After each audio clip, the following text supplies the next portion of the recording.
Hello guys. അപ്പോൾ ഇന്ന് അത്യാവശ്യം മോശപ്പെട്ടൊരു ദിവസമാണ് കേട്ടോ എനിക്ക്. കാരണം പീരീഡ്സിൻ്റെ രണ്ടാമത്തെ ദിവസമായിരുന്നു. ഫസ്റ്റ് ഡേ പിന്നെ അനൂക്ക് ഉണ്ടായതുകൊണ്ട് അങ്ങനെയൊക്കെ തട്ടി മുട്ടി അങ്ങ് പോയിട്ടോ. പക്ഷേ രണ്ടാമത്തെ ദിവസമായപ്പോൾ അനുവിന് ഓട്ടമുണ്ടായി. അപ്പോൾ വേറെ വഴിയില്ല, നമ്മൾ തന്നെ എണീക്കണം. അങ്ങനെ കുറേ നേരം 10 മണി വരെയൊക്കെ കിടന്നുറങ്ങി. അച്ചൂസിന് ലീവുള്ള ദിവസവും കൂടിയാണ്. സ്കൂളുള്ള ദിവസമാണെങ്കിൽ പറയണ്ട എന്തായിരുന്നു അവസ്ഥ എന്ന് എനിക്ക് ആലോചിക്കാൻ പറ്റില്ല.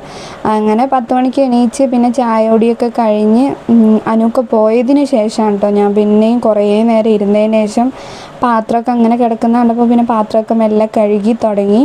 പിന്നെ എല്ലാ വീട്ടിലും ഉള്ള ഒരു പ്രശ്നമായിരിക്കില്ല ഈ വാഷ് ബേസ് ക്ലീനിങ്.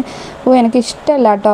എന്തിട്ടാലും അപ്പം കുടുങ്ങുക. നമ്മൾ പരമാവധി വേസ്റ്റിലാണ് ഇടുന്നതെങ്കിലും എന്താവും എന്തെങ്കിലുമൊക്കെ അതിലുണ്ടാവും. പിന്നെ ചോറിനൊക്കെ വെള്ളം വെച്ചു. ചോറിപ്പോൾ ഞാൻ അധികം അടുപ്പിലാട്ടോ വെക്കുന്നത്, കാരണം ഗ്യാസ് നമ്മൾ ലാഭിക്കണമല്ലോ അതിന് വേണ്ടിയിട്ട്. അപ്പോൾ അത് വെച്ചു. അത് കഴിഞ്ഞ് പാത്രങ്ങളൊക്കെ കഴുകിയതൊക്കെ ഒന്ന് ഒതുക്കി പെറുക്കി എടുത്ത് വെച്ചു. ഇതെപ്പോഴാണ് വീഴുക എന്നറിയില്ല കേട്ടോ, കാരണം അങ്ങനെ ആയിട്ടുണ്ട് എല്ലാം കൂടെ അതിൻ്റെ മുകളിൽ കൊണ്ടുപോയി വെച്ചിട്ട്. പിന്നെ തലേ ദിവസം ഞാനല്ല അനൂക്കയായിരുന്നു കുക്കിങ് ഫുള്ള്. അപ്പോൾ ആൾ മന്തി ഉണ്ടാക്കുക, മന്തിയല്ല ഒരു അറേബ്യൻ റൈസും ചിക്കനും അങ്ങനെ ഉണ്ടാക്കാമെന്ന് പറഞ്ഞിട്ട് അതിന് വേണ്ടി ഒരു വലിയ പാത്രം എടുത്തിരുന്നു. അത് കഴുകലാണ് കേട്ടോ എനിക്കിഷ്ടമില്ലാത്ത പണി. ഏറ്റവും വലിയ പണിയാണ് ഈ വലിയ നമ്മൾ ബിരിയാണിയൊക്കെ വെച്ച് ചെമ്പും പാത്രമൊക്കെ കഴുകൽ. അത് കഴിഞ്ഞ് പിറ്റേന്ന് സ്കൂളുള്ള ദിവസം ആയതുകൊണ്ട് തന്നെ അരി ഇട്ട് വെച്ചു കേട്ടോ. എനിക്ക് ഓർമ്മയുള്ളപ്പോഴാണ് ഓരോന്ന് ചെയ്യാൻ പറ്റുക. കാരണം അരണക്കും എനക്കും കൂടെ എന്താ പറയുക മെമ്മറി ടെസ്റ്റ് വെച്ചിട്ടുണ്ടെങ്കിൽ അരണയായിരിക്കും എന്നെക്കായും മുമ്പെത്തുക. കാരണം അത്രയ്ക്ക് ഓർക്കാൻ ഒരു കഴിവുമില്ലാത്ത ഒരാളാണ് ഞാൻ. എന്ത് സാധനം വെച്ചാലും അത് മറന്നിട്ടേ നിൽക്കുള്ളൂ. അപ്പോൾ അതിൻ്റെ ഇടയ്ക്ക് അച്ചൂസ് എന്തൊക്കെയോ ചോദിക്കുന്നുണ്ട് കേട്ടോ. ഞാൻ ഈ പണിയെടുക്കുന്നതിൻ്റെ ഇടയ്ക്കൊന്നും മിണ്ടാതെ പണിയെടുത്താലേ എനിക്ക് വേഗം കഴിയുള്ളൂ. അപ്പോൾ ഇടയ്ക്ക് ഞാൻ എന്തൊക്കെ ചോദിച്ചിട്ട് മിണ്ടാതൊക്കെ മോൻ അടുക്കളയിൽ വന്ന് നോക്കുന്നുണ്ട്, എന്താ മിണ്ടാത്തതെന്നൊക്കെ ചോദിച്ചിട്ട്. അപ്പോൾ പിന്നെ ബാക്കിയുള്ള തട്ടലും കൊട്ടലും ഒക്കെ ഞാൻ അതിൻ്റെ കൂടെ തന്നെ ചെയ്യുന്നുണ്ട്. സാധാരണ ഞാൻ പണിയൊക്കെ വെച്ചുണ്ടാക്കലൊക്കെ കഴിഞ്ഞിട്ടാണ് ഈ പരിപാടിയൊക്കെ എടുക്കൽ. പക്ഷേ വേഗം പണിയാക്കിയിട്ട് കിടക്കുക എന്നുള്ളൊരു ഇതിൽ ചെയ്യുമ്പോൾ വേഗം അതൊക്കെ അങ്ങ് ചെയ്യുക, അതിൻ്റെ കൂട്ടത്തിൽ പണിയോ ആക്കുക, എല്ലാം കൂടെ ഒരുമിച്ച് അങ്ങ് നടക്കുക.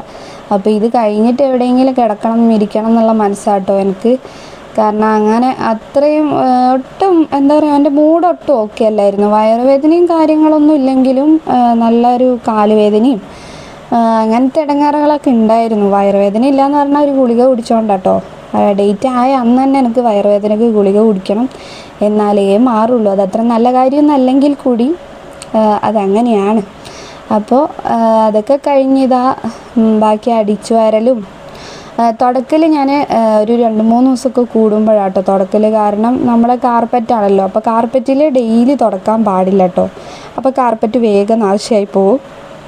പിന്നെ അങ്ങനെ വലിയ ചളിയോ കാര്യങ്ങളൊന്നും പെട്ടെന്നാവാത്തതുകൊണ്ടും അച്ചൂസ് പുറത്തൊന്നും ഇറങ്ങി കളിക്കാത്ത കുട്ടി ആയതുകൊണ്ടും കളിക്കാത്ത കുട്ടീന്ന് പറയാൻ പറ്റില്ല കേട്ടോ, ഞാൻ വിടാത്തത് കൊണ്ടും എന്താ പറയുക, എനിക്ക് അങ്ങനെ 2-3 ദിവസം കൂടുമ്പോൾ ഒക്കെ അങ്ങനെ തുടച്ചാൽ മതി. അടിച്ചു വാരൽ ഡെയിലി അടിച്ചു വാരിയിട്ടു കേട്ടോ.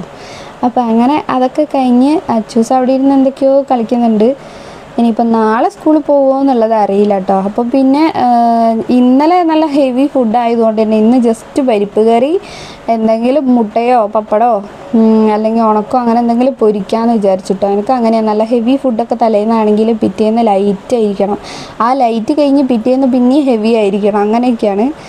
അപ്പോൾ എനിക്കൊരു പനി പിടിച്ചിരുന്നു. ആ പനി പിടിച്ചതിൻ്റെ ശേഷം നന്നായിട്ട് ഫുഡ് കഴിക്കാനൊന്നും അങ്ങനെ പറ്റിയിട്ടില്ല കേട്ടോ. അപ്പോൾ എന്തെങ്കിലുമൊക്കെ ഇങ്ങനെ മസാല കൂടുതലുള്ള സംഭവങ്ങളൊക്കെയാണ് കഴിക്കാനൊരു വായ്ക്ക് വേണ്ടത് കേട്ടോ. അപ്പോൾ അങ്ങനെ അതിന് വേണ്ടിയിട്ടാണ് നമ്മൾ എന്താക്കിയത്, അങ്ങനെ അറബിക് റൈസ് ഉണ്ടാക്കിയത്. അപ്പോൾ അത് കഴിഞ്ഞിട്ട് പിന്നെ എന്താക്കി ഇതുമാക്കി. അപ്പോൾ അങ്ങനെ മുട്ട പൊരിക്കാൻ വേണ്ടി പോവുകയാണ്. അപ്പോൾ ഞാൻ സാധാരണ ദോശ ചൂടുന്ന നമ്മുടെ പാനില്ലേ അതിലാണ് മുട്ട പൊരിക്കാറ്.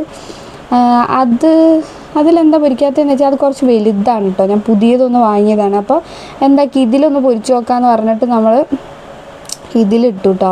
അല്ല, ഇതിലാണ് മുട്ട പൊരിക്കാൻ വെച്ചത്. പക്ഷേ എനിക്കപ്പോഴാണൊരു പണി കിട്ടി എന്നുള്ളത് മനസ്സിലായത്. ഇത് മറിച്ചിടണമല്ലോ. അപ്പോൾ ഈ ഒരു തവയെന്നില്ലേ മറിച്ച് കിട്ടുന്നേ ഉണ്ടായിരുന്നില്ല, ഫുള്ള് പൊട്ടിപ്പോവോ എന്നൊക്കെയുള്ള നമ്മളെ ഏറ്റവും വലിയ പ്രശ്നം എന്ന് പറഞ്ഞാൽ ഈ മുട്ടയൊക്കെ തിരിച്ചിടുമ്പോൾ പൊട്ടിപ്പോവോ അവിടെ ഇവിടെയൊക്കെ ആവുമോ എന്നൊക്കെ ഉള്ളതാണല്ലോ. അപ്പോൾ എങ്ങനെയൊക്കെയോ ഞാനത് കഷ്ടപ്പെട്ട് മറിച്ചിട്ടു കേട്ടോ ഗൈസ്. അപ്പോൾ അങ്ങനെ എന്താക്കി അത് മറിച്ചിട്ടതിൻ്റെ ശേഷം അച്ഛന് ചോറ് കൊടുത്തിട്ട് നല്ല ചൂടുള്ള ചോറും മുട്ട പൊരിച്ചതും പരിപ്പ് കറിയൊക്കെ ആയിട്ട് അച്ചൂസിന് കൊടുക്കാൻ വേണ്ടി പോവാണ്. അപ്പോൾ മഴയൊക്കെ ഉള്ള ദിവസമാണെങ്കിൽ നല്ല കംഫർട്ടല്ലേ ഈ ഫുഡ്. പക്ഷെ അത്ര മഴയൊന്നും ഉണ്ടായിരുന്നില്ല, ഇടയ്ക്കിടയ്ക്ക് വന്ന് ചാറിയിട്ട് പോകുന്നുണ്ടായിരുന്നു. അപ്പോൾ എൻ്റെ വീഡിയോ ആരെങ്കിലും സബ്സ്ക്രൈബ് ചെയ്യാതെയാണ് കാണുന്നതെങ്കിൽ സബ്സ്ക്രൈബ് ചെയ്ത് സപ്പോർട്ട് ചെയ്യണേ. അപ്പോൾ ഇതാണ് കേട്ടോ നമ്മളെ ഇന്നത്തെ ലഞ്ച്. അപ്പോൾ ഇത്രയേ ഉള്ളൂ. അടുത്ത വീഡിയോ ആയിട്ട് കാണുന്നവരെ ബായ്.